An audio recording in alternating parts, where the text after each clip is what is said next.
Guys हम लोग का ब्रेकफास्ट हो गया है डन। और हम लोग ये थोड़ी देर के लिए पूल एरिया में आए हैं क्योंकि इसके बाद तो हम लोग को चेकआउट कर ही देना है। तो हम लोग ने सोचा थोड़ा सा यहाँ भी घूम लिया जाए।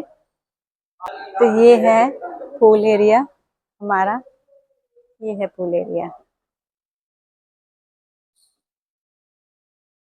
आज हमारा होटल में चेकआउट डे था क्योंकि इस ट्रेनिंग के दौरान हम लोग कई सारे नए नए और अच्छे अच्छे लोगों से मिलना हुआ था। और आज हम सब वापस से अपने अपने घर को जा रहे थे और फिर कभी मिलना हो या ना हो ये सोचकर हम लोगों ने साथ में ढेर सारी यादें बनाई। इन शॉर्ट हम लोगों ने ढेर सारे पिक्चर्स वीडियोस बनाए और हम लोग काफ़ी देर तक पूल एरिया में बैठे रहे पैर डालकर और सबने बहुत बहुत बहुत ज़्यादा एंजॉय किया, बहुत अच्छा टाइम स्पेंड किया।